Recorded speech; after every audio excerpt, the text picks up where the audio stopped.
Hello and welcome to Foreign Dispatches, the program that takes you around the world. I'm Layo Olarinde. On the program this week, the war crimes trial of Russian soldiers continue in Ukraine. The second case sentences 2 soldiers to almost 12 years in prison. Now, this comes even as the U.S. makes a U-turn on its decision not to send advanced rocket systems to Kyiv.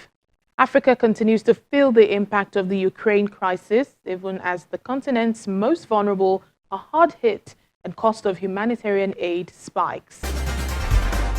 The crisis in Ukraine continues to top the headlines across the globe, and with the U.S. changing its mind and saying it will now send longer-range rockets in its latest aid package to the country, the war is expected to take a new turn.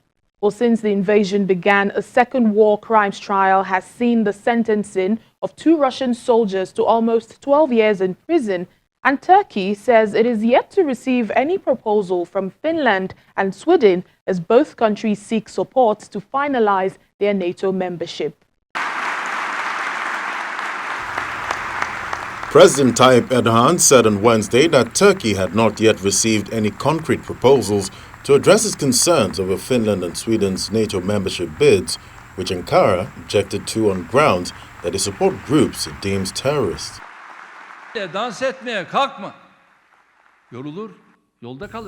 Speaking in Parliament, Erdogan said Turkey wanted to see a sincere approach from the 2 Nordic countries regarding its concerns, adding that Ankara would not change its view unless it saw concrete and binding steps.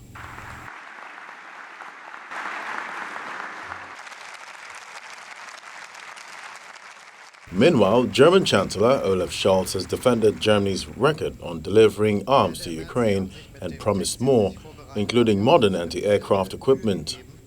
While addressing the German parliament's lower chamber, Mr. Scholz said Berlin will supply state-of-the-art air defense weaponry to Ukraine. In his speech to lawmakers, Scholz also outlined Germany's approach to the Ukraine war and its effects on the wider economy and public spending. In a change of decision, President Biden has announced the U.S. will send Ukraine more advanced rocket systems to help it defend itself. The weapons, long requested by Ukraine, are to help it strike enemy forces more precisely from a longer distance. Until now, the U.S. had refused the request out of fear the weapons could be used against targets in Russia. In the meantime, Ukraine has identified more than 600 Russian war crime suspects and has started prosecuting around 80 of them. Kyiv's top prosecutor, Prosecutor General Irina Venediktova, said the list of suspects includes top military, politicians, and propaganda agents of Russia. We have more than 600 suspects. Actually, it is high level of top militaries, politicians, and propaganda agents of Russian Federation.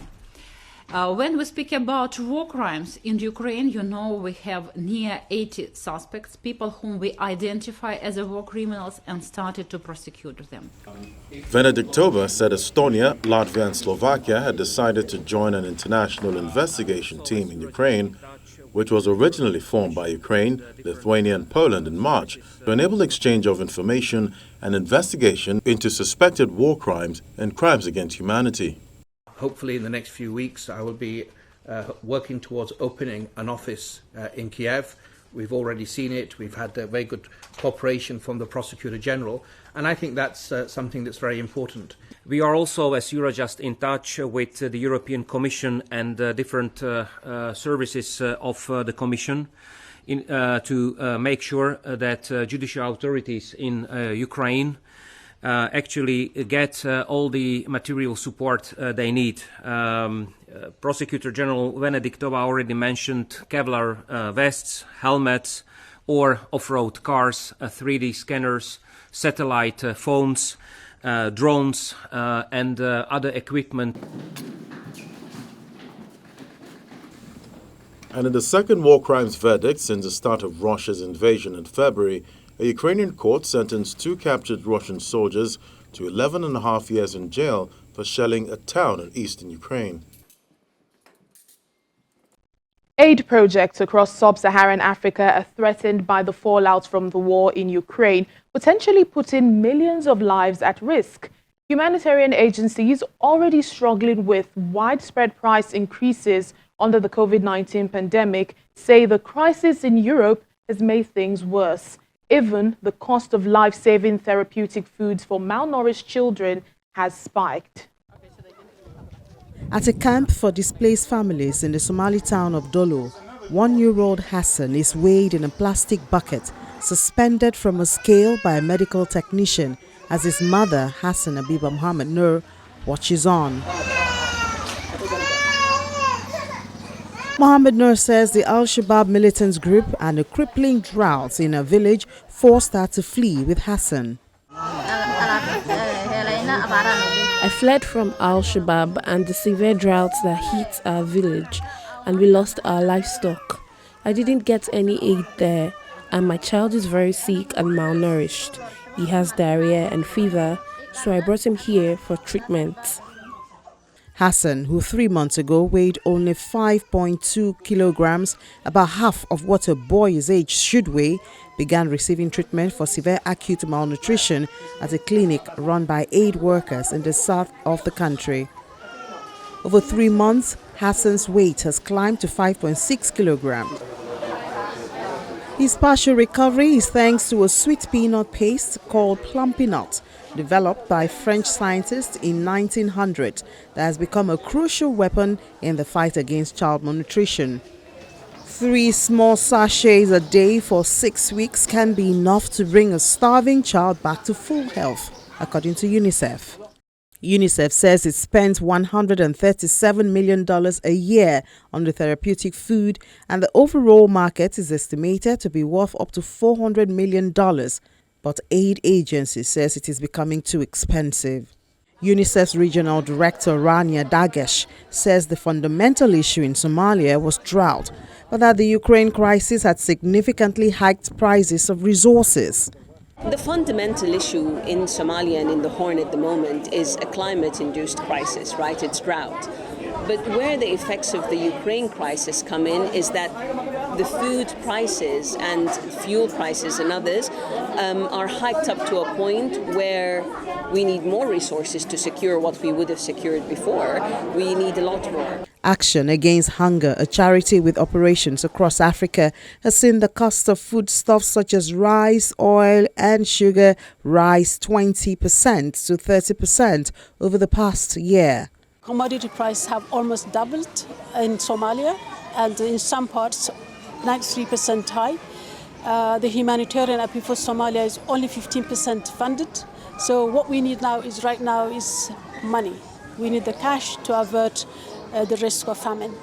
UNICEF says it predicts that prices of therapeutic foods will rise 16% in the next 6 months because of Ukraine and pandemic disruptions. It says without further funding, 600,000 more children may miss out on the treatment. Of the many small groups of local filmmakers in the UAE, Dubai-based Nigerian filmmaker Ikenna Chianumba has taken up the challenge to create a community for like minds. Well, he speaks with Channels TV Dubai correspondent Mayowa Adegoke about the local film scene and much more.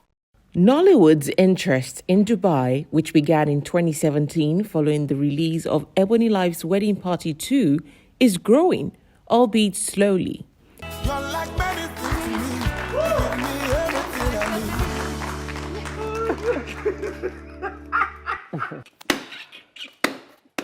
In 2021, director Adekunle Adejuigbe screened his award-winning action thriller, The Delivery Boy, while Funke Akindele premiered her Omogeto the Saga in UAE cinemas, the first Nollywood production to achieve the feat. The same year, Ebony Life Films' Chief Daddy 2 was partly shot in Dubai with support from the government. Since then, resident movie buffs and film practitioners see the need to form a community and build a local industry. So you have theatre groups here and there. There is one in Abu Dhabi, there are a few here in Dubai that I've gone to a few times.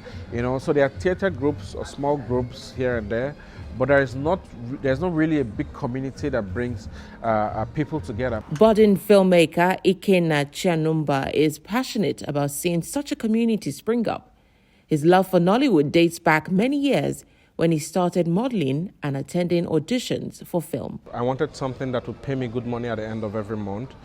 So I was not that patient to wait for climbing the ladder in acting, because I actually went a lot of auditions in the KJ. I remember Allen days. I remember a lot of people I did audition with now that are big movie stars now. I did auditions those times, but I was not patient, because the movie industry in Nigeria, you need to be patient to climb the ladder and make it big. 15 years in the corporate world as a marketing executive, Ikenna finally made his return to Nollywood in 2018 as executive producer of Couple of Temptations and Sweet Revenge, which he also featured in as an actor. A woman who is 2 years older than he is, not to talk about 20.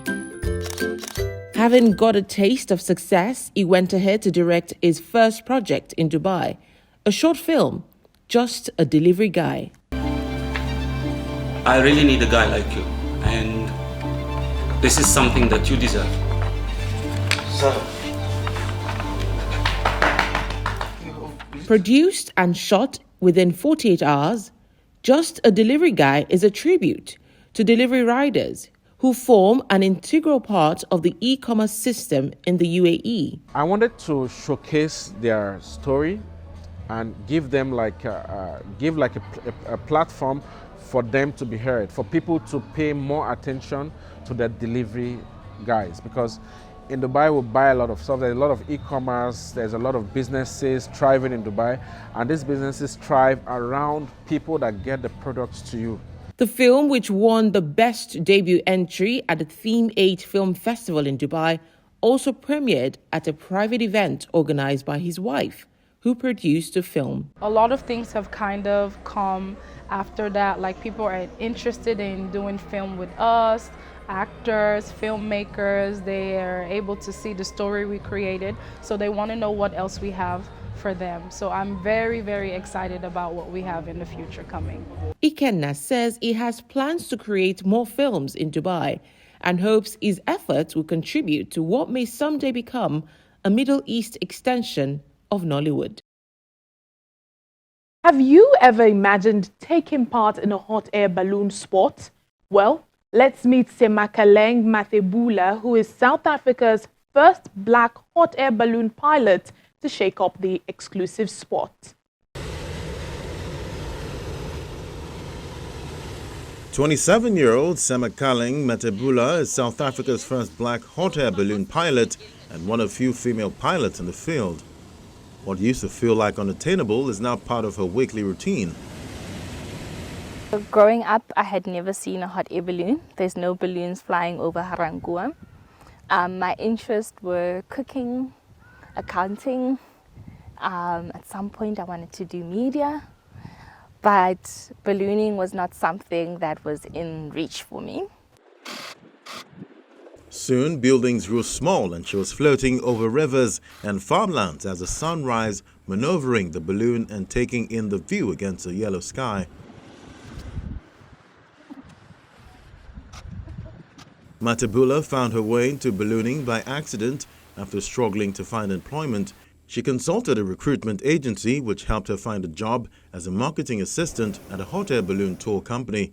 She was smitten. When I was introduced to the sport, it was this new and exciting field. And when I found my feet, I realized it goes beyond marketing. You found me on the field trying to retrieve and crew with everyone else. You found me in the kitchen trying to make sure the guests are eating and they're all happy. And then when the opportunity presented itself by the scholarship with the Department of Sport and Recreation and the Balloon and Airship Federation of South Africa, BAFSA, all the pilots put my name forward and I applied, and here I was being a pilot. She started to learn about the sport and later got a scholarship to do her pilot training from the Department of Sport and Recreation and the Balloon and Airship Federation of South Africa. She earned her license last year. Coach Flip Stein believes more young people should be encouraged to take part in the sport. We really need new blood, younger blood in the sports thing, because a bunch of us, as we're growing old, and we need to get new people in, and this is why it's so nice to have people like Sema and some of the other kids that's trained now and busy training, you know, because it's new. It's not just new opportunities, it's new viewpoints and new aspirations and stuff like that. And we need to be able, I think years back ballooning was a very exclusive club, whereas now it's becoming more open and open. Matabula also said she's keen to be an ambassador for the sport and hopes to bring in more youth and diversity. She will compete for the first time in the South African Hot Air Balloon Championship in June. When Foreign Dispatches returns in just a moment, we join pregnant women in Nicaragua for the biggest baby bump competition. Please stay with us.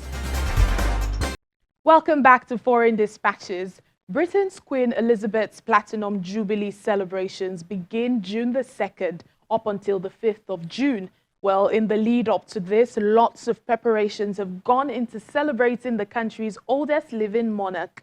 The next few reports highlight the different commemorations around the country.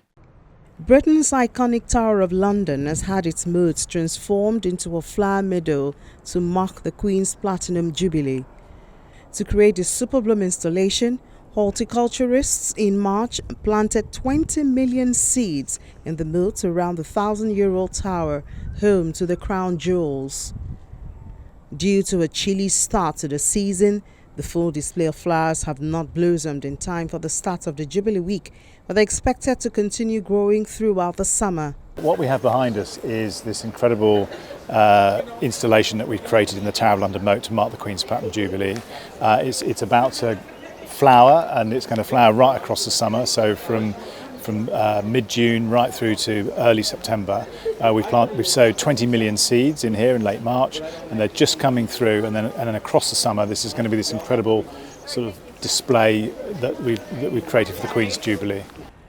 The project has been 3 years in the making and involved moving 10,800 metric tons of soil into the moat and installing a lighting and sound system. Well, we've been planning this for nearly 3 years, actually. These kind of projects take a very long time to go from an idea ultimately to what you're seeing here today. Obviously, a lot of the intense work happens in the run-up to the installation, where we put 10,800 metric tons of soil into the moat. We put the slide in, the path network, a lighting system, a sound system. So there's a huge team working on that, from soil scientists to horticulturists. So the overarching thing takes many years, but from our point of view, it's worth that kind of huge effort and investment, because it's going to be here for many years. In fact, it's the biggest change to the moat since the Duke of Wellington drained it in 1845. Britain is marking Queen Elizabeth's record-breaking 70 years on the throne with 4 days of celebrations. The 96-year-old marked 7 decades on the throne in February, and 2 public holidays have been set aside to create a 4-day weekend for a nationwide event commemorating her reign from the 2nd of June to the 5th. Royal portraits and dazzling tiaras were on display at Sotheby's in London as part of exhibitions held to mark Queen Elizabeth's Platinum Jubilee. The auction house is holding a month-long program of events, exhibits and auctions to mark the occasion. 4 days of official celebrations for the historic occasion begin on the 2nd of June. At Sotheby's, artworks including the Armada portrait of Elizabeth I, commemorating the failed invasion of England by Spanish Armada in 1588, and Andy Warhol's 1985 painting of Elizabeth II will be on show alongside depictions of other female monarchs like Mary Queen of Scots and Queen Victoria. We've managed to gather portraits from private collections and a public collection of the 7 queens regnant. And I think the amazing thing about seeing all these queens together in one room is not only do you see a sort of brief art history lesson from Queen Elizabeth I up to Queen Elizabeth II and how obviously artistic style has changed, but you also see the path in how a monarch's image of themselves have changed. So obviously Queen Elizabeth I, she really is in the most regal stance you can see. But then we have Chris Levine's portrait of Queen Elizabeth II with her eyes closed. She doesn't have anything in the background. It's actually really quite a muted palette. And the difference between the two is really interesting to take a journey on through the other 7 portraits. Visitors will also be able to view books and manuscripts, one of the 25 copies of the Bible used at the June 2nd, 1953 ceremony to mark her ascension to the throne. Nearby, in another room, more than 40 tiaras are on show in a separate exhibition, including the Spencer tiara worn by the late Princess Diana on her wedding day. So I think for me, one of the most important things is seeing the completely different styles and iterations of tiaras, from the tiara with the cameo tiara that we believe was worn by Empress Josephine, created in about 1805, then moving on to, for example, the Rosebery tiara, which is in that sort of high Gothic style, sort of reminiscent of Pugin, his architecture, to Queen Victoria's emerald tiara, her favourite tiara, which was worn by her and is famously in the Winterhalter painting of her and Prince Albert with her children around her, to the Spencer tiara. They all have incredible stories with them. Every single one has a different story, everyone has a different form, and it's wonderful to see the variety here. Others include an 1830s diamond tiara designed as a wreath of diamond set, leaves in a knot to ancient Roman designs, as well as a 20th century turquoise cabochon and diamond tiara by Van Cleef & Arpels. In a London studio, British artist Can Griffiths adds the final fluorescent pink touches to the Platinum Queen, a portrait depicting the young Queen Elizabeth shortly before her coronation almost 7 decades ago. Griffiths, known for using tea, ink and alcohol in his work, is releasing 70 limited edition prints as well as artist proofs to mark the monarch's Platinum Jubilee, one for each year of her historic reign. So this is the Platinum Queen print, and you can see that it starts with a base print to which we've added the fluorescent pink acrylic inks, and then we have a hand-applied real platinum leaf details, and then at the crown at the top we have this application of diamond dust that really catches the light. Based on an original painting sold last year, each piece is made with layers that include diamond dust and platinum leaf. So this depicts the Queen just before her coronation.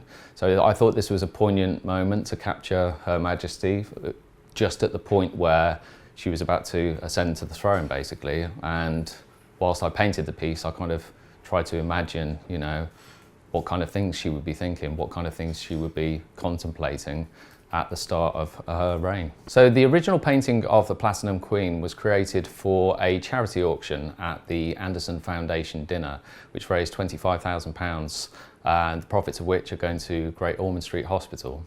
And now we are working with Great Ormond Street, and they have partnered us in the release of this print, an edition of 70 pieces.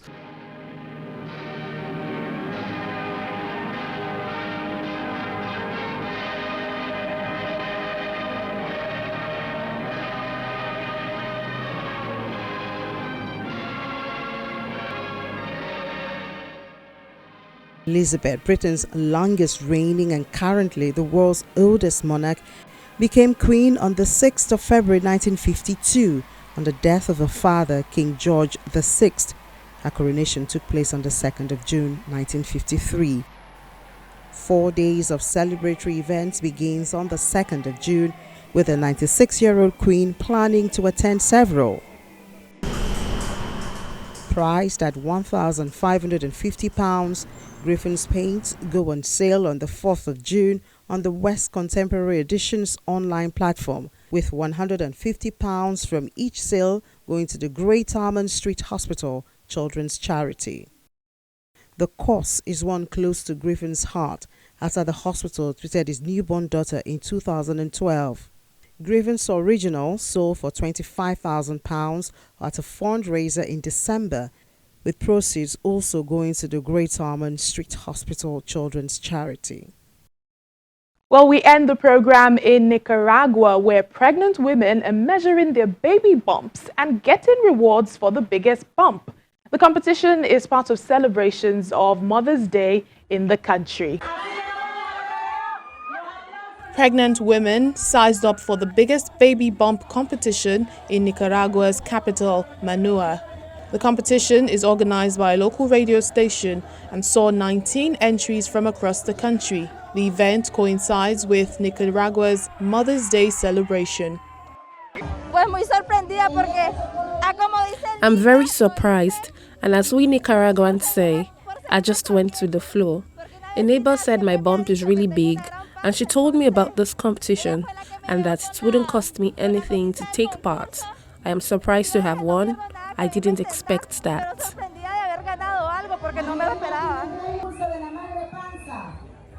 The winner is 31-year-old Leila Rebecca Hernandez, who is 9 months pregnant.